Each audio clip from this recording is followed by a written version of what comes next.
Nenhuma realidade é assim mesmo.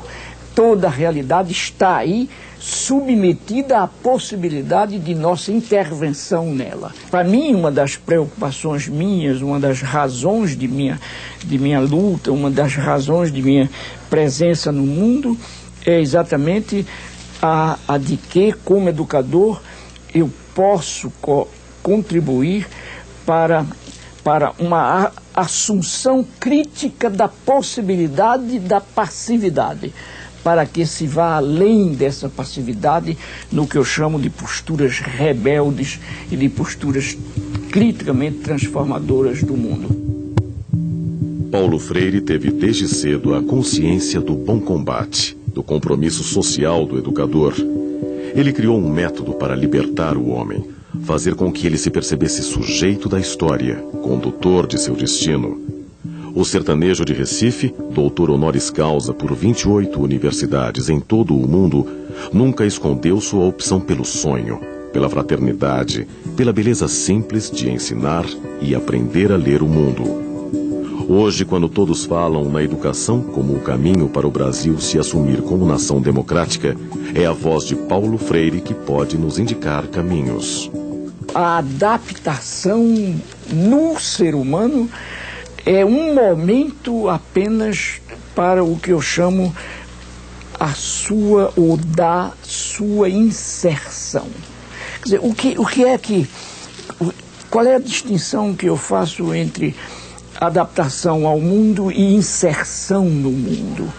A distinção é a seguinte, é que na adaptação há uma adequação, há um ajuste do corpo às condições materiais, às condições históricas, sociais, geográficas, climáticas, etc. E na inserção, o que há é a tomada de decisão no sentido da intervenção no mundo.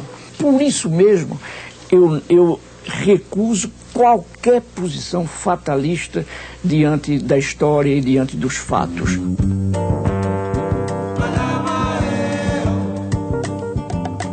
E no momento mesmo em que nos tornamos capazes de nos saber inacabados, seria uma imensa contradição se ao mesmo tempo não nos inseríssemos num movimento que é permanente e que é um movimento de busca, um movimento de procura. Um passo à frente e você não está mais no mesmo lugar. O processo em que nos inserimos de permanente busca, eu venho chamando de vocação do ser mais. Na busca ou no processo de busca da completude dessa vocação do ser mais, nos perdemos também. Quer dizer, há uma indiscutível possibilidade de distorcer o processo de busca do ser mais, e a essa distorção eu chamo de desumanização. Quer dizer, a desumanização, por isso mesmo, não é virtuosa. A desumanização é um acidente trágico a que nós estamos sujeitos no processo de buscar a nossa humanização crescente. O que nós temos pela frente é exatamente essa caminhada em que ser e deixar de ser se embatem. A grande tarefa nossa de passar pelo mundo é exatamente a da briga constante, permanente, pela busca do ser mais. Sou um mulato nato no sentido lato, mulato democrático do litoral. Eu morreria feliz se eu visse o Brasil cheio em seu tempo histórico de marchas. Marcha dos que não têm escola, marcha dos reprovados, marcha dos que querem amar e não podem, marcha dos que se recusam a uma obediência servil, marcha dos que se rebelam, marcha dos que querem ser e estão proibidos de ser. Eu acho que, afinal de contas, as marchas são andarilhagens históricas pelo mundo. Para Paulo Freire, educador e educando são sujeitos no processo do aprendizado e da transformação. Um aprende com o outro. Para marcar esta primeira mostra de práticas em psicologia, os conselhos de psicologia de todo o país criaram o Troféu Paulo Freire.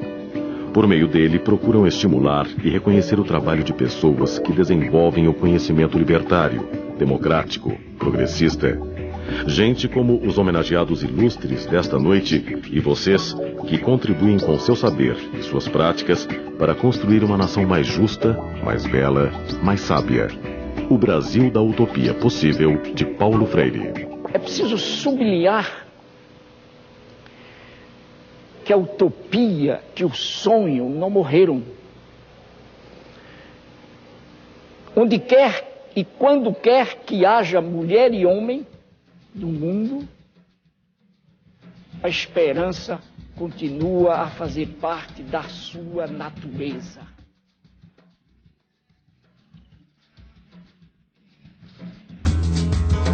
Na cabeça.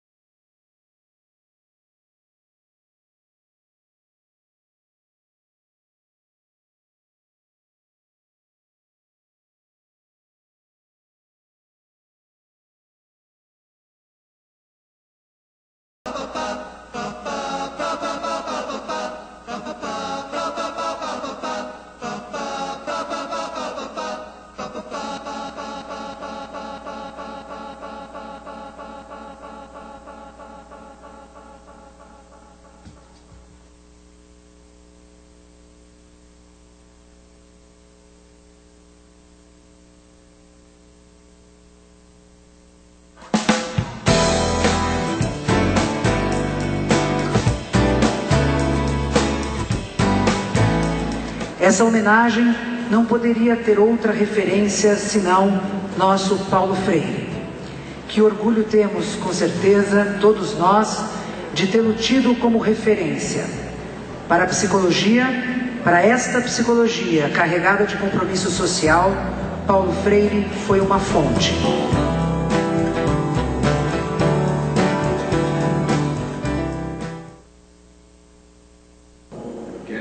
Que o senhor Márcio Tomás Bastos, Paulo Delgado, Marco Rolim e Naelson Corrêa Guimarães são nossos homenageados com o troféu Paulo Freire de Compromisso Social.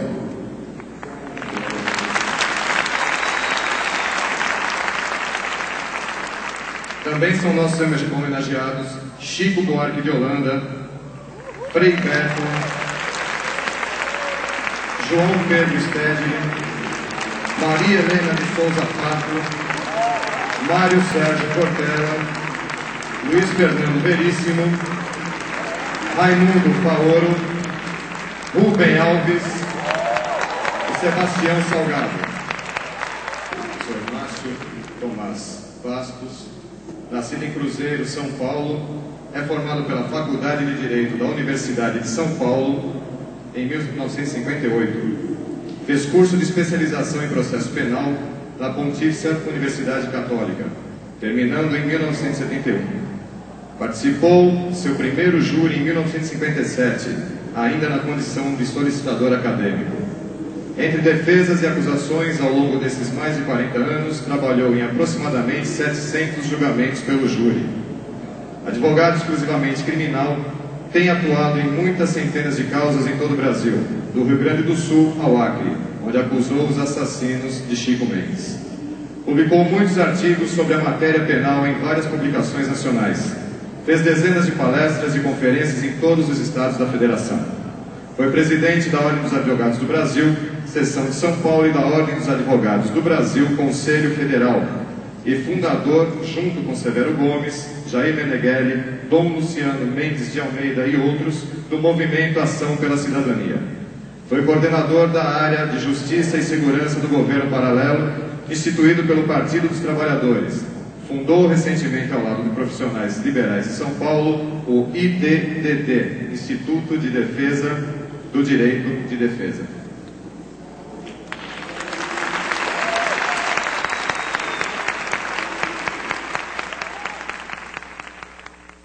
Paulo Gabriel Godinho Delgado, 48 anos, natural de Lima Duarte, Minas Gerais.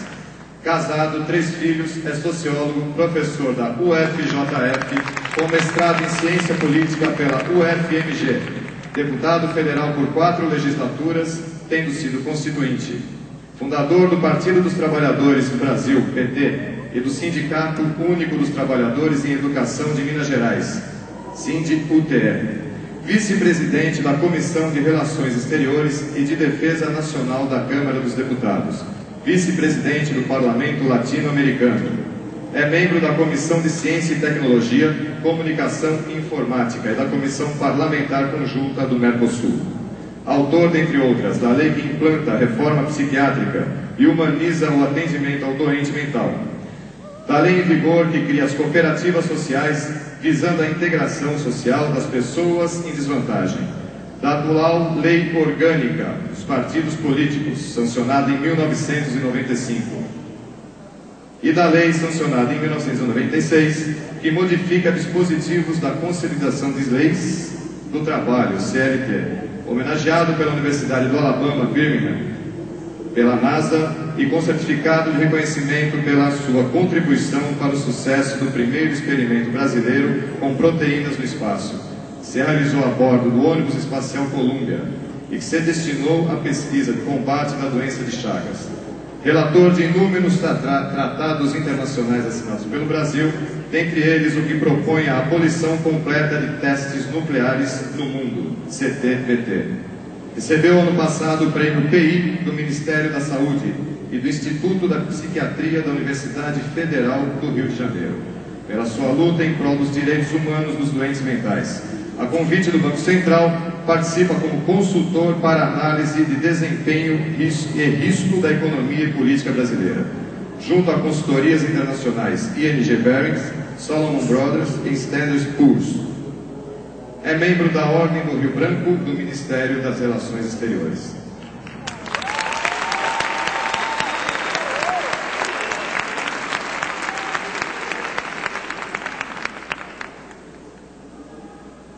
A seguir, nosso próximo homenageado, o Sr. Marcos Rolim. Quem entrega o prêmio? Elione Matos Martins.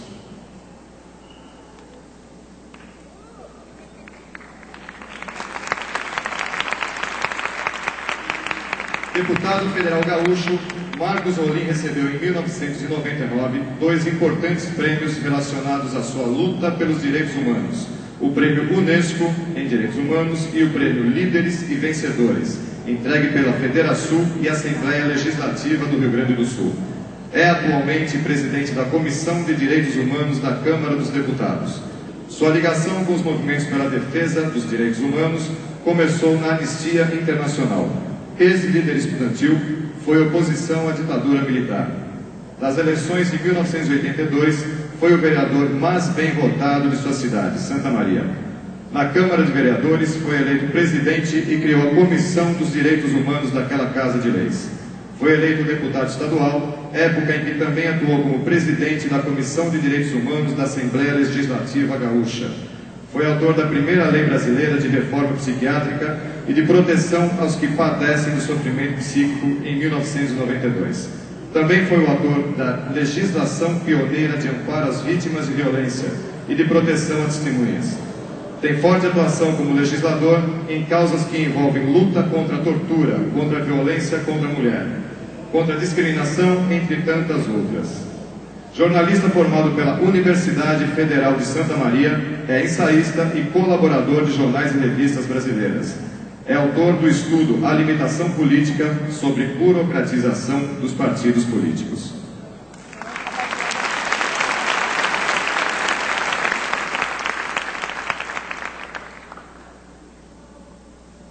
O próximo homenageado, Sr. Naelson Correia Guimarães.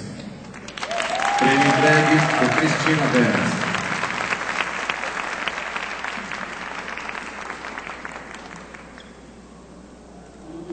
Naelson Correia Guimarães nasceu em 6 de maio de 1921, na cidade de Amaragi, zona açucareira do estado de Pernambuco.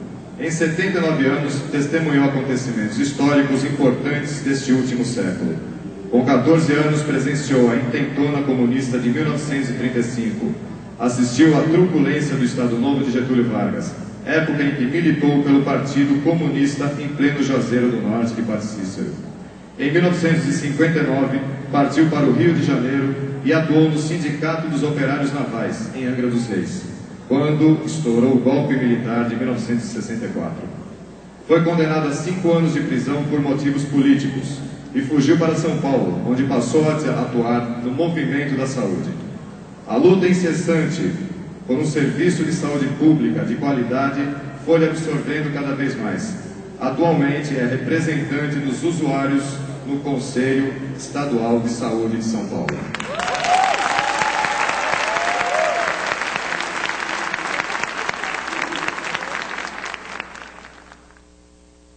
Com a palavra, doutora Ana Bock. Damos início agora à nossa mesa redonda, né? E vamos ouvir de início Márcio Tomás Bastos, que sei que tem um compromisso, já nos avisou que precisa sair, então nós vamos primeiro a ele, dando a licença para que assim que quiser possa se retirar.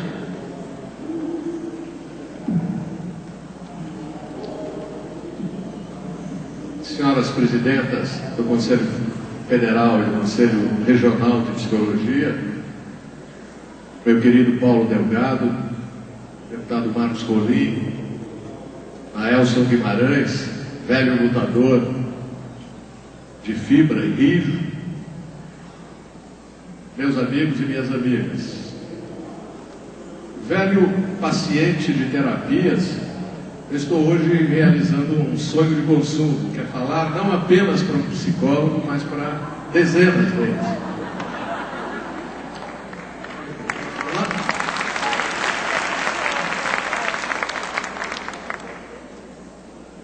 O nosso tema,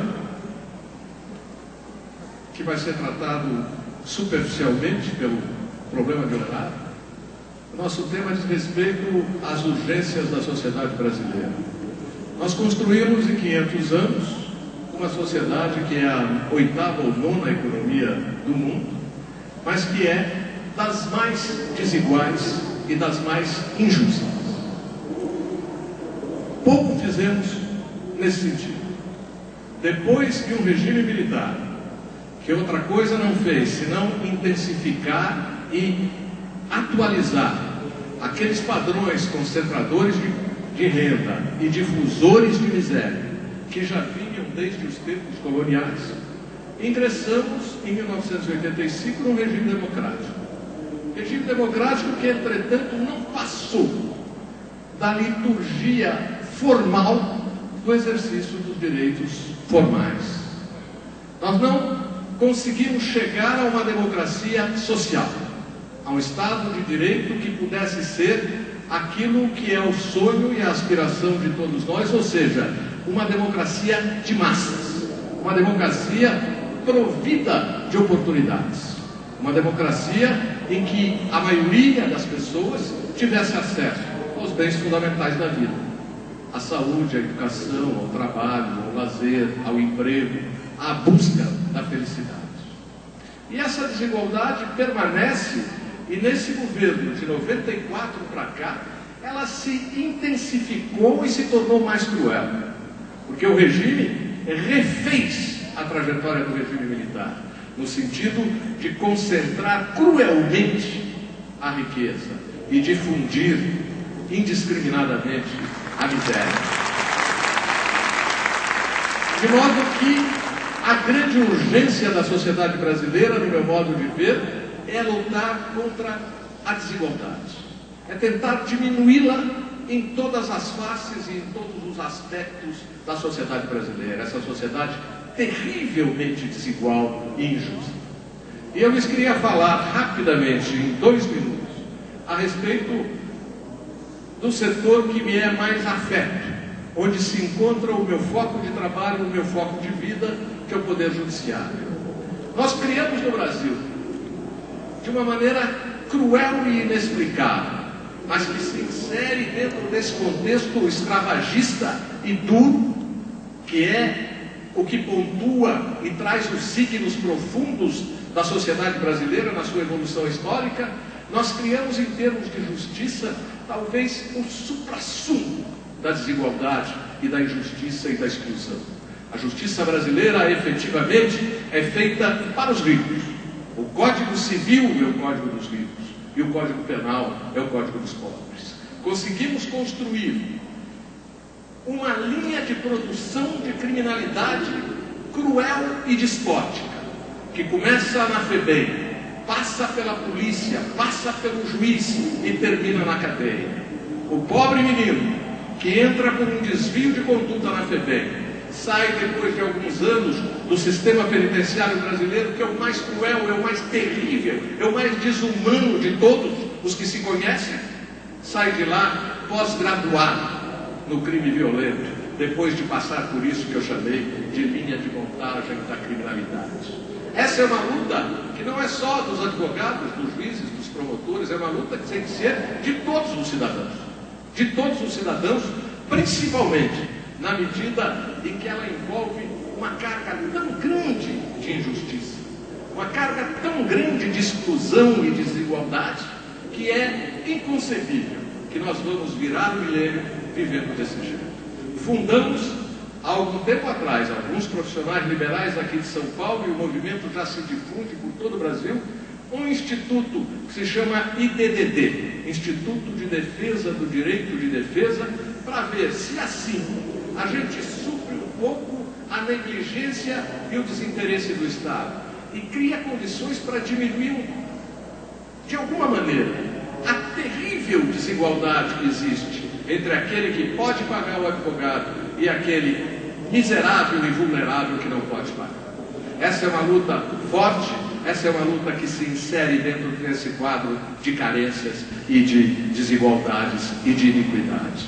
Era isso que eu lhes queria dizer mais, mas estou premido por um compromisso inadiável no centro da cidade, enfrentando esse trânsito de São Paulo, de modo que lhes agradeço. E quero lhes dizer, por fim, que esse troféu vai ficar, além de no meu coração, num ponto de honra na minha vida e na minha biografia. Muito obrigado. Deputado Paulo Delgado. Bem, boa tarde para todos, senhoras e senhores, estudantes, profissionais, a Ana Bock, a Lumena, cumprimentar os homenageados, Maelson, o Marcos e o Márcio Tomás Bastos. Eu queria dizer, primeiro, Ana, da minha honra, da minha alegria de estar em tão boa companhia. E do Conselho Federal de Psicologia e dos psicólogos brasileiros reconhecerem um parlamentar, e no caso em 2 parlamentares e por coincidência do mesmo partido, trabalho na área dos direitos humanos e do compromisso social. Esse troféu não só me honra pessoalmente, como esse troféu aumenta a minha responsabilidade na luta pela humanização do tratamento aos doentes mentais brasileiros. E eu queria dedicar ele aos doentes mentais brasileiros e aos seus amigos no Brasil.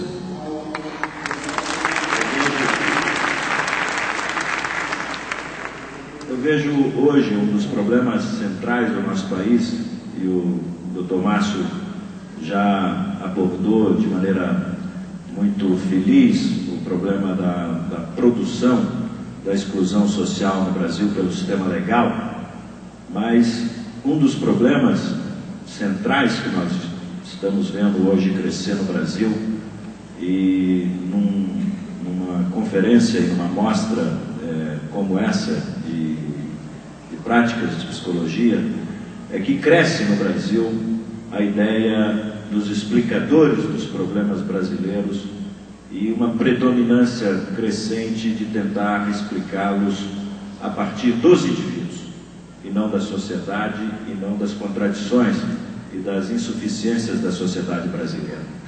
Como a querer dizer um pouco aquilo que o Paulo Freire disse no filme que foi exposto, as pessoas durante uma época, na minha geração, na nossa geração aqui dos homenageados da mesa, nós queríamos transformar o mundo. Hoje predomina muito a ideia das pessoas se transformarem no mesmo mundo que está aí. É como querer trocar o líquido de uma garrafa que, por ser uma garrafa viciada, não tem possibilidade de permitir a expansão das pessoas, da sua personalidade e da sua vocação para a solidariedade. Aquilo que o Brecht dizia, né? Critica-se muito o rio pela força das águas e se esquece de, na verdade, criticar a margem pela rigidez da sua postura em relação à força das águas. Nós precisamos de diminuir um pouco a ideia de que os indivíduos é que são responsáveis pelos problemas brasileiros, ou a ideia de que basta soluções de natureza pessoal, psicológica, ou de explicações de natureza comportamental para que o ser humano possa ser diferente do que tem sido e diferente do que é. As questões predominantes na sociedade brasileira hoje, muitas estão fora do indivíduo, estão num sistema político que não permite os indivíduos desenvolverem o máximo da sua possibilidade, o máximo da sua capacidade, nem nas profissões que têm, e que diminui a utopia e o desejo de mudança de uma parte grande da sociedade. Eu não sou um grande usuário da psicanálise ou das terapias, Dr. Márcio, mas em Minas me perguntam por que eu me meti na luta antimanicomial, já que eu não sou psiquiatra, não sou psicólogo. Aí eu digo, eu sou candidato a paciente e quero ser tratado, se virar, por profissionais como vocês. E essa luta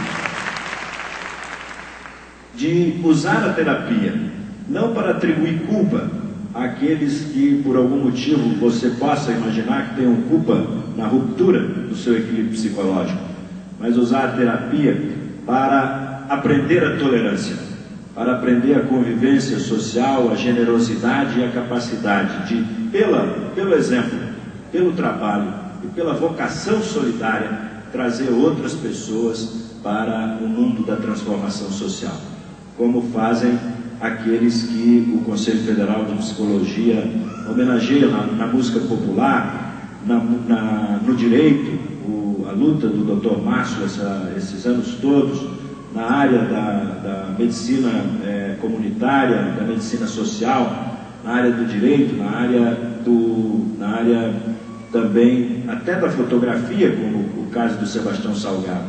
Eu acho que ao retratar e ao refletir os problemas brasileiros de maneira sincera, de maneira objetiva e de maneira solidária, cada pessoa na sua atividade tem condições de enfrentar o problema central hoje, que é a insuficiência predominante da política brasileira e da forma de organização da sociedade brasileira para mudar o nosso mundo. Porque os brasileiros, a cada momento do seu dia, a cada hora que vivem, são obrigados a viver em constante estado de defesa. E o estado de defesa permanente é que fere a vida das pessoas. Nós precisávamos de ter condição de viver numa sociedade onde as pessoas pudessem viver relaxadas, como diz a música do coral que se apresentou aqui, né? Ou seja, se a pessoa tivesse condições de sair desse estado de tensão permanente que nós vivemos na sociedade brasileira, pelo não reconhecimento do trabalho dos que trabalham, pela incapacidade de dar trabalho àqueles que têm capacidade, e pela não remuneração digna daqueles que prestam serviço à nação, seja em qualquer área, isso cria uma sociedade de frustração constante e permanente. E daí, a área da psicologia, e essa amostra demonstra muito bem, nós andamos já antes de iniciar a composição dessa mesa e vimos a variedade dos trabalhos aqui apresentados, pode ser um dos caminhos para dar uma saída para os problemas brasileiros. Nós não podemos deixar que a infelicidade possa emergir das doenças que as pessoas têm. Quer dizer, temos que criar condições para que as doenças não produzam infelicidade. E para que as doenças não produzam infelicidade, é preciso que profissionais e serviços estejam à disposição dos que estão em desvantagem, para que as pessoas não tenham tensão a procurar serviços de saúde, para que as pessoas possam circular livremente, para que você tenha uma sociedade de direitos, para que você tenha pessoas respeitadas individualmente, para que elas possam desenvolver ao máximo a sua autoestima, e a partir daí nós temos condição de criar uma sociedade melhor do que nós estamos vivendo hoje. Acho que o problema central do Brasil hoje é que muitos brasileiros que têm importância e que têm cargos de importância no sistema político brasileiro, no sistema profissional, no sistema empresarial, não estão à altura do seu tormento. E a coisa que nós devemos mais temer na vida é não estar à altura do sofrimento que nós possamos ter. Quer dizer, as pessoas que podem mudar a sociedade têm obrigação de a cada dia lutar para diminuir o sofrimento. E essa amostra é uma prova disso, e fico muito honrado dessa homenagem que está aqui. Muito obrigado.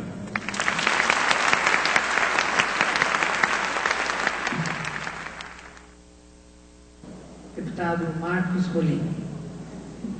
Eu gostaria de, tentando agregar aquilo que o Dr. Márcio e o Paulinho já colocaram, levantar uma urgência desse país, que talvez seja ela um pressuposto para que nós possamos enfrentar a própria desigualdade social. Eu chamo essa urgência da urgência pelo encontro. Na acepção mais radical, mais profunda que se pode dar a esta palavra encontro. Nós vivemos num país onde os governantes não produzem este encontro com os governados, onde, via de regra, as políticas públicas não estão alicerçadas em qualquer compromisso de debate e discussão com aqueles que são concernidos por essas políticas públicas. Governar neste país transformou-se, de alguma forma, num ato feito à distância. E esta distância que separa governantes e governados, a distância que separa legisladores e aqueles que serão orientados pelas regras emanadas do Poder Legislativo, a distância que separa juízes, magistrados, daqueles que serão sentenciados por esses magistrados, toda esta distância me parece que deva ser superada por uma noção muito radical que eu chamo de encontro. Vocês conhecem, seguramente a maioria já deve ter ouvido falar essa história, eu procuro contá-la sempre que posso, relatada por Eduardo Galeano num dos seus livros a respeito do louco de rua. Ele relata a história de uma cidade perdida nessa América Latina, onde havia um louco de rua. E este louco possuía uma característica muito especial. Ele morava na praça da cidade e passava o tempo inteiro tocando um violão imaginário. Ninguém se aproximava dele, ninguém estabelecia contato com ele, até que um dia um cidadão, seguramente compadecido daquela situação, se aproxima e estabelece uma conversação com esse louco. E se surpreende, porque eles conversam longamente, trocam ideias, enfim. E o cidadão então resolve presentear o louco. E evidentemente o presente que ele compra é um violão de verdade. Chega então até o louco, entrega este violão, o louco recebe o violão, vira para ele e diz: muito obrigado, agora eu tenho 2. Essa história ela tem um simbolismo muito interessante, porque ela demonstra várias coisas. Primeiro, que é possível estabelecer uma ponte, é possível estabelecer uma relação, ainda que tênue, entre a razão e a desrazão. É possível que haja um diálogo entre essas duas experiências de existência tão desarrazoadamente desiguais.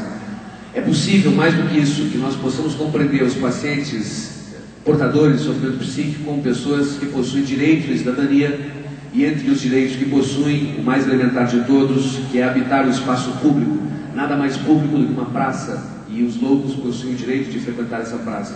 E, em terceiro lugar, que é mais importante para mim, essa história demonstra que nós não temos o direito de subtrair desse paciente a sua vivência imaginária, inclusive de tocar esse violão imaginário. Eu acho que quando nós temos essa compreensão e produzimos um encontro entre seres humanos tão diferentes, ele é possível, nós podemos olhar com outros olhos a realidade brasileira. Podemos olhar para as prisões nesse país e ver ali dentro alguma coisa além daquilo que o senso comum está disposto a reconhecer. Nós acabamos de realizar agora na comissão, no final do mês de agosto, início do mês de setembro, uma caravana nacional. Foi a segunda caravana, a primeira foi sobre os manicômios, a segunda sobre presídios. E o que nós assistimos nesse país, nas prisões brasileiras, é alguma coisa muito dolorosa. É como se nós estivéssemos diante de instituições que são sustentadas a partir de uma noção muito assegurada no senso comum, que nos fala de um mal necessário. Bom, se há uma necessidade no mal, aqueles que sustentam essa necessidade são funcionários do mal.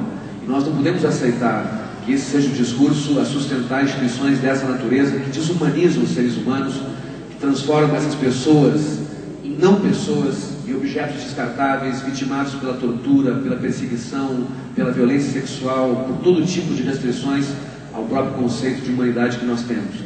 Eu recolhi no Rio de Janeiro, num dos presídios que nós visitamos, foram cerca de 15, 16 ao todo, em 6 estados brasileiros, uma fala de um preso.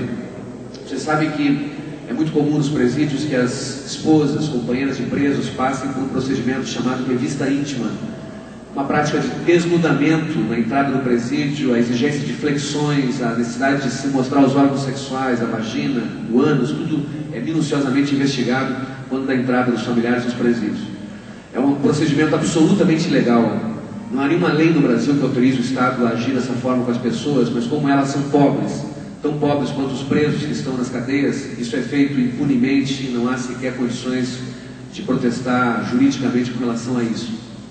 Então esta é a realidade. E um preso me disse a seguinte frase, ele disse assim: já me tiraram a comida e o sol, já me chutaram, me esbofetearam, abriram as pernas da minha mulher, rasgaram as roupas da minha mãe, agora eles não me tiram mais nada, só o ódio.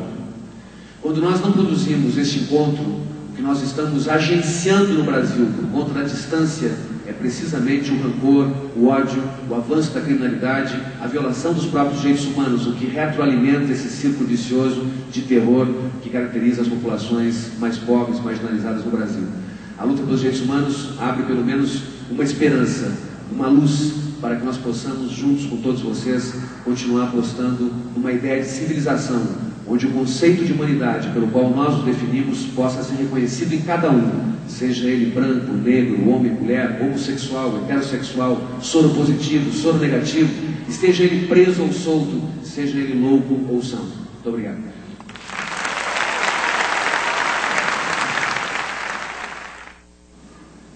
Bom, agora passaremos a palavra ao senhor Naelson Rodrigues, uma liderança importante no movimento de saúde do Estado de São Paulo. Quero cumprimentar em primeiro lugar mesmo os dois conselhos de psicologia, o federal e o regional do Estado de São Paulo, ao Márcio Bastos, embora tenha se retirado, o deputado Paulo Delgado e Marco Rolim. Subsequentemente, a todo o plenário que compõe essa primeira mostra de psicologia. A gente, às vezes, não encontra nem palavras para agradecer essa homenagem, no caso, essa homenagem a mim prestada, ao longo dos anos, vem dedicando a vida na luta em defesa das conquistas sociais, dos avanços, dos direitos dos trabalhadores, a gente se sente confortável. realizada ainda não, mas bastante confortável. Permitam-me, já que as pessoas que me antecederam falando já tocaram em problemas da situação nacional, da situação política do nosso país, dos problemas socioeconômicos e sociais, mas eu queria particularizar uma questão. Me marcou muito, marcou bastante a exibição desse coral que foi feita aqui nesse plenário. Quem tem acompanhado esse coral, quem conhece um pouco das origens desse trabalho que hoje vocês viram aqui, nessa exibição desse coral, sabe da importância da mostra desses dois conselhos de psicologia, federal e regional. Essas pessoas do coral, a quem nós conhecemos, eu inclusive conheço quase todas, deveriam, talvez, estarem vagando aí pela cidade, até recolhidos em manicômios psiquiátricos, sem nenhum objetivo, sem nenhuma esperança. Às vezes servindo de mercadoria para a ganância do faturamento de hospitais psiquiátricos particulares. Se a gente tivesse um pouco de tempo, comentaria esse quadro doloroso que tivemos a oportunidade de conhecer, visitando um grande número dessas unidades hospitalares psiquiátricas, principalmente aquelas que estavam na mão de particulares. Esse coral é uma mostra que me permita os promotores desse evento, a primeira mostra de psicologia nacional de práticas de psicologia. Do que eu pude ver numa andança rápida que fiz aqui, acompanhado de outras pessoas, das amostras que estão sendo expostas, permitam-me o direito e a liberdade de dizer. Uma das maiores amostras que se conheceu aqui foi a exibição desse coral. Por quê? Ele representa, embora ainda em caráter, não digo restrito, mas em caráter ainda pequeno, do que pode ser realizado pelos vocês, profissionais de psicologia, na medida em que vamos vencendo as resistências fundamentalmente dessa estrutura governamental, inclusive que não tem o desejo de respeitar as conquistas que estão, inclusive, consignadas na Constituição da República Brasileira, a Constituição de 88. Avanços bastante grandes que se conquistou, mas não querem conquistar. Aqui, na presença de dois parlamentares da Câmara Federal, e às vezes com acesso até num conjunto de Congresso Nacional, a resistência que eles têm oferecido, exatamente com outros parlamentares, para que não se transforme a nossa Constituição numa verdadeira coxa de retalhos. Principalmente que se pretende modificar todos aqueles avanços que conseguimos e que está lá na Constituição. O mais grave disso é que essas pessoas que representam presidência da República, que não vai nenhum ataque, mas é necessário que se diga isso a nível federal, a nível de Estado, e agora, nessa grande ato patriótico que se realizou no país, as eleições municipais de 1º de outubro passar, agora, poucos dias,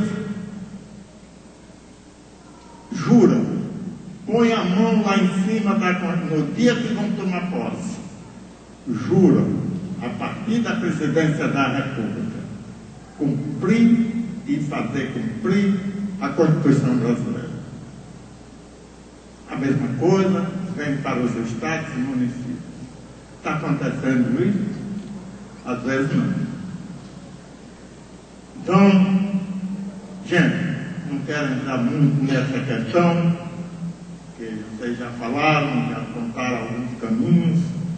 Preferia voltar para a questão dessa mostra.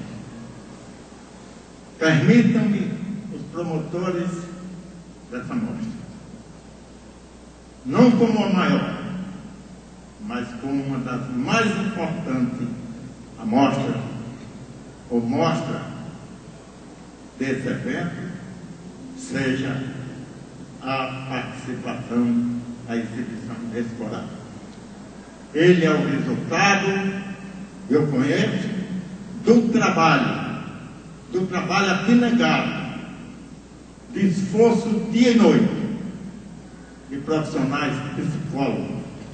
Dentre eles, eu daria destaque ao trabalho da Cristina. Pena que ela não esteja presente.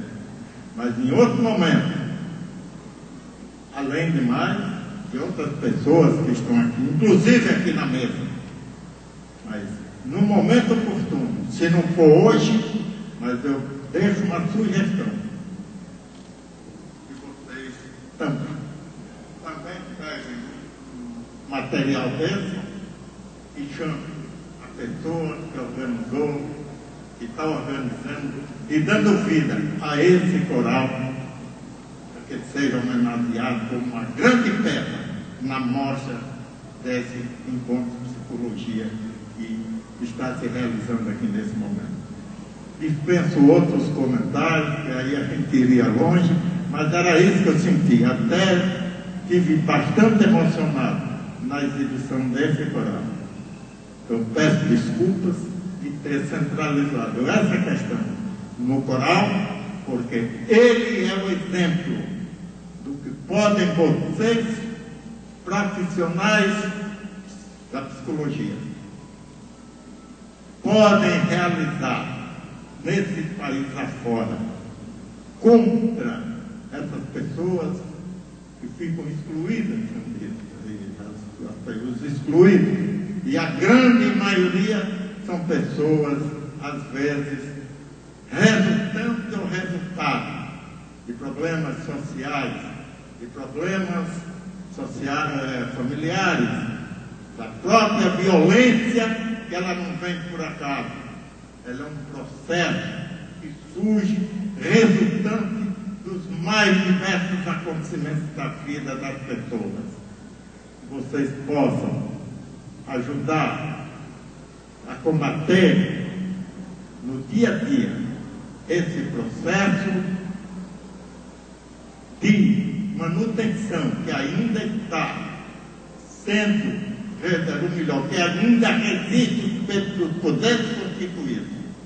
Mas, a cada dia, vocês psicólogos, hoje, amanhã e depois, possamos efetivamente construir um grande coral, não que chama o coral do povo brasileiro. Muito obrigado.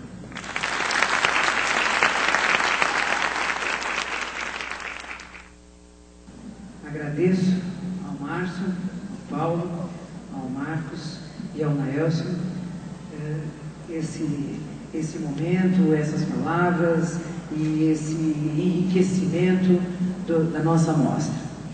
Quero, antes de encerrar, dar alguns avisos.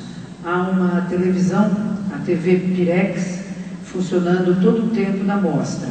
cobrindo ao vivo todo o evento. Ela é organizada pelo Fórum Estadual da Luta Antimanicomial e fica na Praça de Alimentação. Há uma rádio que anuncia os eventos, vocês devem ficar atentos às mudanças, o que vai acontecer. A secretaria, vocês já devem saber, fica na Sala H. Há uma exposição a partir das 14 horas dos prêmios dos 2 concursos, o segundo concurso Arthur Bispo do Rosário e o concurso Palavras e Imagens. E fiquem atentos porque existem vários locais de apresentação dos vídeos. Há uma programação sendo distribuída com a apresentação dos vídeos, são 7 locais de apresentação de vídeos. Esses são os avisos. Eu então declaro aberta a exposição de vídeos e trabalhos da primeira Mostra Nacional de Práticas em Psicologia e Compromisso Social. Sejam bem-vindos e aproveitem. Obrigado. Uma boa tarde a todos.